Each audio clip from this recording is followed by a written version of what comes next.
This is how it went. Very happy and excited that Trump won. As far as financially, obviously nothing's really changed. We're still under the Biden administration, but I know that it is coming, And this is how it's going. so I admit I regret my vote for Donald Trump. I regret it because I needed these changes sooner. I needed the prices to go down sooner so that I didn't drain out my bank account. You know, when I'm having a bad day, it sometimes helps to find a story about dumbass Trump voters who are now finding out just how stupid it was to have voted for that criminal. And I came across a story from NPR just now. Here's the headline. A Maryland town wanted Trump to cut waste. Now it's a target. And when I saw this headline, I thought, oh, this has got to be a town in Western Maryland. And it is. It is a town called Emmitsburg, which looks to be, I looked at the map, it is a stone's throw from Pennsylvania. If you are one of the hundreds, thousands, millions of people who voted for Trump in November and you regret your vote, you have remorse, especially after seeing how this administration is inhumanely detaining our migrants and our immigrants here in America. If you are now starting to be impacted by some of these policies that you wanted to see come into fruition when you voted for that man, I want to let you know and make it so abundantly clear that this is not a safe space for you. In fact, I'm about to give you some more information that should make your day even more shitty if it hasn't been shitty already. See, when you walked your little happy racist ass to the ballots and you casted that vote for that orange man, you knew damn well what he was going to do because he campaigned on it. But you was hoping that it wasn't going to affect you. I know that you was hoping that it wasn't going to affect you. And now that it has started affecting you, you want to cry out. You want to cry out. No, suck them tears back in and let me tell you what else is about to be affected due to your vote, okay? So I don't feel sorry for anyone who's being affected by the Trump administration and voted for Trump. I do not care. There is a girl on here, her dad has cancer. She voted for Trump. He's about to get deported and she's coming on here sharing her sob story when she voted for this. People who voted for Trump and now are affected, they only care now because it's affecting them. That is just the plain truth. People are coming on here complaining. The people that who have construction companies in Florida saying that the deportation thing that they're doing is affecting their business and they did not vote for this. I could care less. You guys deserve to face every single thing. You guys didn't vote for how the economy would benefit from this. You guys voted because you thought nothing would happen to you, and I don't care. I don't care to see what's going on right now if it's directly affecting you as an individual. Hi guys, welcome to my channel. Today we are diving into one of the most ironic twists in the recent US politics. How MAGA supporters are now getting hit hard by the very policies they voted for. From the deportation of workers to painful tariff hikes to a trade war with China that backfired big time, it's all coming full circle. Many of these voters believed they were taking their country back, but what they are getting is higher cost, broken supply chains, a lost job and empty fields. This is the reality when political slogans turn into politics, and those policies hit home. Let's unpack this mess. If you're coming across this channel for the first time, my name is Rosemary. Kindly consider subscribing, give this video a thumbs up, and let me know your thoughts in the comment section below. Before we get to the video, let me play a few clips on the same, and I'll be back with my commentary. All credit goes to the original creators of these videos. farms, right? The farmers and the produce, you know, the people who actually pick the produce from out the ground. Yeah, they were immigrants. So yeah, that's going to be impacted. Also, restaurants. You see the waitresses, the line cooks, the people who clean up the spot, who wash the dishes. Yeah, they're usually immigrants. So if your service at the restaurant is exceptionally slow and horrible, if the food doesn't taste the way that it used to before, 9 times out of 10, the person who was doing the job before was an immigrant. Okay, next, manual labor. Manual labor. So construction work, baby. And I'm not just talking construction. I also mean landscape. You know them people that you want to hire to come and cut your grass or clean your pool? Trim your hedges? Yeah. And you know that they got the green thumb. You know that they got the green thumb. So when your grass and your front lawn is all patchy and brown, remember the person that was keeping it green and alive was an immigrant.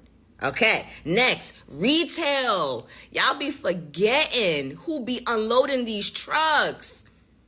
Y'all be forgetting. Y'all forget for real. But I'm here to remind you, it was an immigrant. Also in hospitality, oh, you know this. Y'all should have known this. In the hotels, on the cruises, the maid services. Y'all forgot? Y'all forgot who was working them jobs? Yeah, it was an immigrant. Also, child caring services, the nannies. Yeah. Say bye-bye to your little Brad being bilingual because you helped deport his Mexican, Nicaraguan, Colombian, Dominican, Puerto Rican, Haitian, you help deport them. You helped that. So round of applause to you. Also remember, before you come out your face and say, at least now jobs are available, these jobs were always available to Americans. Y'all never wanted to fucking do them. Actually, correction. Y'all didn't want to do it for free.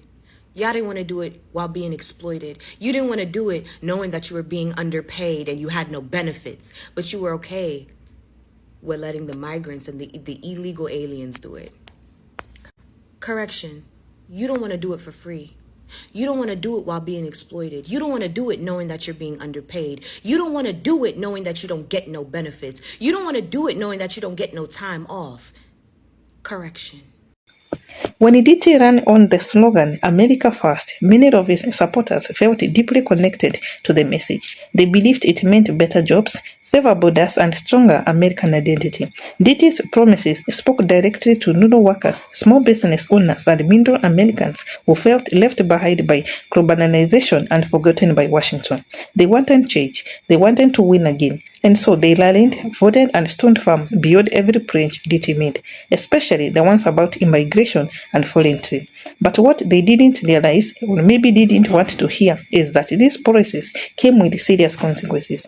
Cracking down on undocumented workers, tearing up the trade deals, and slapping tariffs on imported goods might sound tough on a debate stage, but in the real world, these decisions have ripple effects, and for many of the same voters, those ripples have become waves that are crashing down hard. Let's start with immigration, because that's where some of the deepest irony lies. One of DT's core policies was to get tough on illegal immigration. That meant empowering ICE, ramping up deportations, and building a wall, and MAGA supporters loved it until now. Fast forward to today, and ICE raids are sweeping through the cities and even rural towns, targeting undocumented workers in agriculture, construction, and food services. Industries heavily dependent on cheap labor. Here's the kicker. Many of the businesses are now hurting the most owned by MAGA voters. They are the same ones who waved the flags and demanded tougher enforcement. But now, they are the ones left with no workers to harvest crops and run kitchens or finish building homes. And then there is a trade war with China. Another one of DT's key campaign's promises was to get tough on China. He said China was taking advantage of the US and vowed to fix it by raising tariffs and bringing jobs back home. Again, MAGA voters stood behind it, believing this was how to build American industry. But now that the trade war is in full swing and the results are far from what they expected, China hit back with tariffs of its own, targeting US agriculture and manufacturing, two areas that just happen to be dominated by DT voters. Farmers who used to export soybeans, pork, and corn to China are now watching their products not. Prices have dropped, contracts have been cancelled, some farmers are facing bankruptcy. The federal government had to offer billions in bailout payment just to keep them afloat. Meanwhile, tariffs on imported goods have made life more expensive for everyday Americans. especially in rural areas. Tools, electronics, clothing, and even some food items now cost more, thanks to tariffs that were supposed to help them. It's like setting your own house on fire and being surprised when the roofs cave in. Remember when Didi promised to bring back factories? That was one of his biggest applause lines at rallies. Manufacturing jobs, especially in the Midwest, were supposed to return in full force under Didi. But here we are in 2025, and not only did those jobs not return, many that were still hanging on have now disappeared. The tariffs and trade policies made it more expensive for companies to operate in the US. Instead of coming back, many just closed up shops or moved to other countries altogether. Here is where things get extra ridiculous. Some MAGA voters are now trying to shift the blame. They say the Democrats are the reason things are falling apart. They blame Biden for the economic damage that began under Didi's policies. But let's be real, Didi's fingerprints are all over this. The deportations, the trade war, the budget cut, the job losses, these were all part of the MAGA agenda. And now that it's gone wrong, people want to rewrite history. The facts are clear. These voters got what they asked for. They backed the man, they believed the promises, and now they are living with the consequences. You can't shout, build the wall for 4 years and then complain when your business is collapsed because the workers are gone. What we are witnessing is the harsh reality of politics. It's gone far, fooled around and found out. MAGA supporters fooled around with extreme policies, emotional politics, and culture war narratives. Now, they are finding out what happens when you govern by rage instead of reasons. Elections have consequences, not just for your political opponents, but for you and your family too. If you vote for cruelty, isolation, and economic nationalism, don't act shocked when it turns around and punches you in the wallet. These policies were not secret. They were broadcast loud and clear. And now that they have come home to the very people who voted for them. Let me know your thoughts in the comment section below. Thanks for watching. I'll see you in the next one.